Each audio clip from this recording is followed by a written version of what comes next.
Subscribe now and press the bell icon. Never miss an update. नमस्कार friends, राष्ट्रीय blind YouTube channel में आप सभी का स्वागत है। अगर आप चैनल पर नए हैं तो आप सभी से रिक्वेस्ट है कि आप हमारे चैनल को सब्सक्राइब करें, बेल आइकन को ऑल पर सेट करना बिल्कुल भी ना भूलें ताकि हमारे आने वाली वीडियो की नोटिफिकेशन सबसे पहले आपको मिल सके। अगर आपको हमारी वीडियोस अच्छी लगती हैं तो वीडियोस को लाइक करें, शेयर करें और कमेंट में अपना फीडबैक देना बिल्कुल भी ना भूलें। आप हमारे चैनल के अबाउट में जाके हमारे व्हाट्सएप ग्रुप का फॉर्म फिल करके हमारे व्हाट्सएप ग्रुप का हिस्सा बन सकते हैं। फीमेल्स के लिए अलग से एक व्हाट्सएप ग्रुप है, तो आप फॉर्म भर के उसमें ऐड हो सकते हैं। साथ ही हमारे चैनल के अबाउट में हिंदी ऑडियो शायरी एक दूसरे यूट्यूब चैनल का भी लिंक है, आप जाकर उसको भी सब्सक्राइब करें। हमारे टेलीग्राम चैनल और हमारे व्हाट्सएप चैनल का लिंक भी आपको अबाउट में मिल जाएगा, आप वहां से ज्वाइन कर सकते हैं।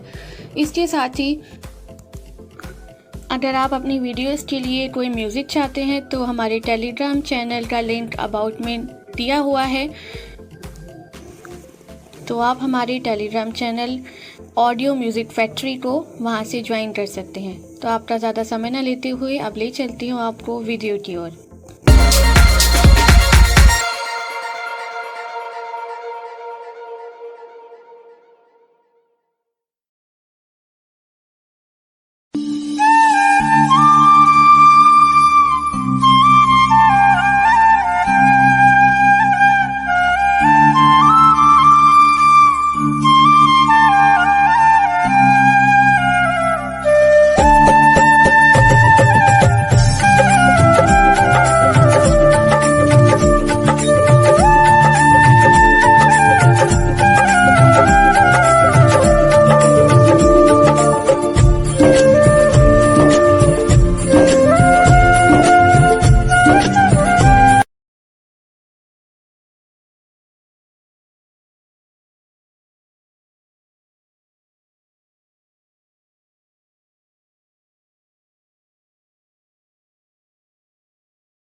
बड़े बड़े गजराजों से भरे हुए महेंद्र पर्वत के समतल प्रदेश में खड़े हुए हनुमान जी वहां जलाशय में स्थित हुए विशालकाय हाथी के समान जान पड़ते थे।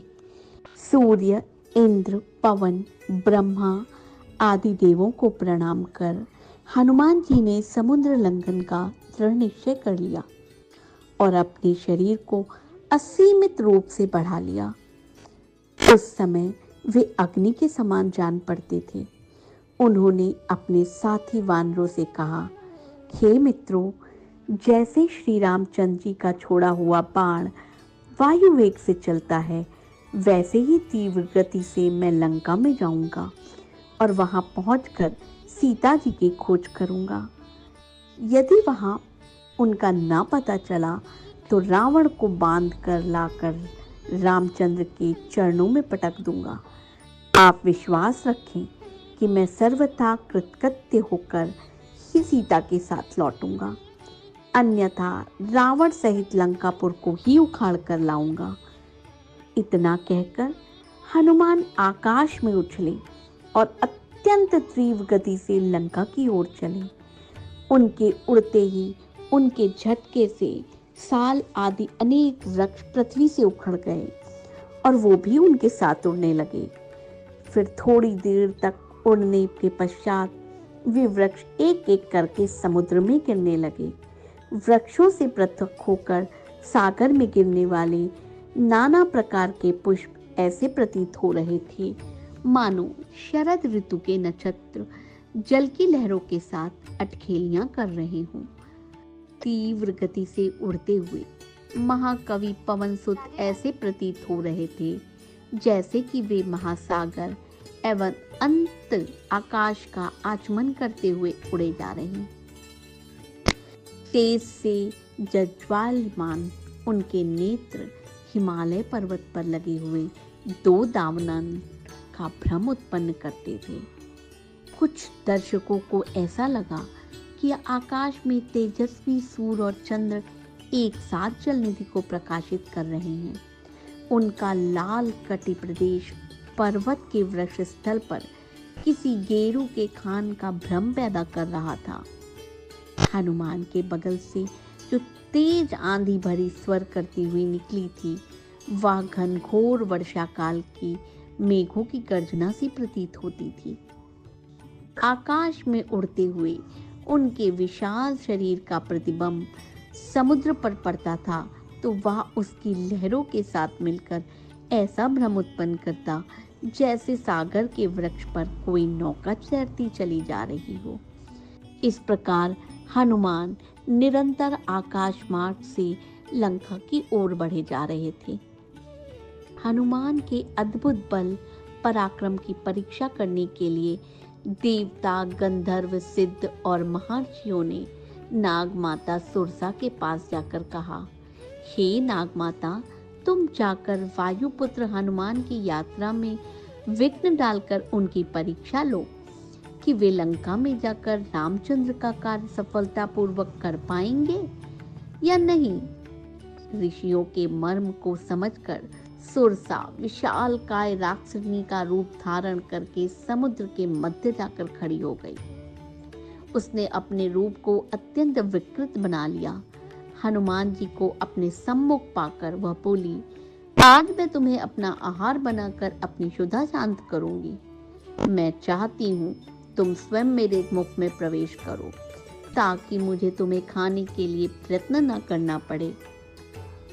सुरसा के शब्दों को सुनकर हनुमान बोले, तुम्हारी इच्छा पूरी करने में मुझे कोई आपत्ति नहीं है, किंतु इस समय मैं अयोध्या के राजकुमार रामचंद्र जी के कार्य से जा रहा हूँ। उनकी पत्नी को रावण चुराकर लंका ले गया है। मैं उनकी खोज करने के लिए जा रहा हूँ। तुम भी राम के राज्य में रहती हो, इसलिए इस कार्य में मेरी सहायता करना तुम्हारा कर्तव्य है। लंका से जब कार्य सिद्ध करके मैं लौटूंगा तब अवश्य तुम्हारे मुख में प्रवेश करूंगा, यह मैं तुम्हें वचन देती हूँ। हनुमान की प्रतिज्ञा पर ध्यान न देते हुए सुरसा बोली, जब तक तुम मेरे मुख में प्रवेश न करोगे मैं तुम्हारे मार्ग से न हटूंगी।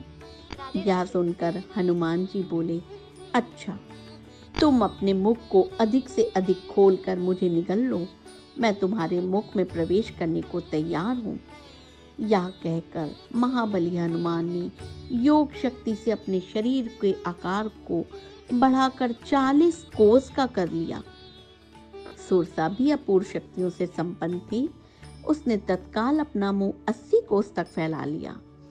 हनुमान ने अपना शरीर एक अंगूठे के समान छोटा कर लिया और तत्काल उसके मुंह में घुसकर बाहर निकल आए। फिर बोले, अच्छा सुरसा, तुम्हारी इच्छा पूरी हुई, अब मैं जाता हूँ, प्रणाम। इतना कहकर हनुमान आकाश में उड़ गए। पवन सुत थोड़ी ही दूर गए थे कि सिंहिका नामक राक्षसनी की दृष्टि उन पर पड़ी। वह उन्हें खाने के लिए ललायित हो उठी। वह छाया ग्रहण विद्या में पारंगत थी। जिस किसी प्राणी की छाया पकड़ लेती वह उसके बंधन में चला आता। उसने जब हनुमान जी की छाया को पकड़ लिया तो हनुमान जी की गति अवरुद्ध हो गई। उन्होंने आश्चर्य से सिंहिका की ओर देखा। वे समझ गए सुग्रीव ने जिस अद्भुत छायाग्रही प्राणी की बात कही थी, संभवतः यह वही है। यह सोचकर उन्होंने योग बल से अपने शरीर का विस्तार मेघ के समान अत्यंत विशाल कर लिया। सिंहिका ने भी अपना मुंह तत्काल आकाश से पाताल तक फैला लिया और गरजती हुई उनकी ओर दौड़ी। यह देखकर हनुमान अत्यंत लघु रूप धारण करके उसके मुख में जा गिरे और अपने तीक्ष्ण नाखूनों से उसके मर्म स्थलों को फाड़ डाला। इसके पश्चात बड़ी फुर्ती से बाहर निकलकर आकाश की ओर उड़ चले। राक्षसनी छत विचित होकर समुद्र में गिर पड़ी और मर गई। 400 योजन अलंघनीय समुद्र को लांघकर महाबली हनुमान जी त्रिकुट पर्वत नामक शिखर पर स्वस्थ भाव से खड़े हो गए। कपिश्रेष्ठ ने वहां सरल, चीड़, कनीर, खिले हुए खजूर, प्रियाल, चिरौंजी, मुचुलिंद, जाम्बरी, नींबू, कुटज, केतक, केवड़े, सुगंधपूर्ण प्रियंगू, पिप्पली, नीत, कदम या अशोक, चितवन, असन, कोविदार तथा खिले हुए करवीर भी देखे। फूलों से लदे हुए तथा मुखलित बहुत से वृक्ष भी उन्हें दिखाई दिए, जिनकी डालियां झूम रही थी और नाना प्रकार के पक्षी भी कलरव कर रहे थे। हनुमान जी धीरे धीरे अद्भुत शोभा से संपन्न रावण पलित लंकापुरी पहुंचे। उन्होंने देखा लंका की चारों ओर कमलों से सुशोभित जलपूरित खाई खुदी हुई है। वह महापुरी सोने की चार दीवारी से घिरी हुई है। श्वेत रंग की ऊंची ऊंची सड़कें उस पुरी को सब ओर से घेरे थी। सैकड़ों गगनचुंबी अट्टालिकाएं ध्वजा पताका फहराती हुई उस नगरी की शोभा बढ़ा रही हैं। उस पुरी के उत्तर द्वार पर पहुंचकर वानर वीर हनुमान जी चिंता में पड़ गए। लंकापुरी भयानक राक्षसों से उसी प्रकार भरी हुई थी जैसे कि पाताल की भोगवतीपुरी नागों से भरी रहती है।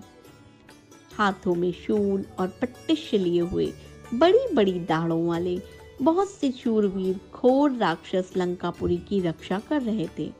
नगर की इस भारी सुरक्षा, उसके चारों ओर समुद्र की खाई और रावण जैसे भयंकर शत्रु को देखकर हनुमान जी विचार करने लगे, यदि वानर यहाँ तक आ भी जाएं तो व्यर्थ ही सिद्ध होंगे, क्योंकि युद्ध द्वारा देवता भी लंका पर विजय नहीं पा सकते।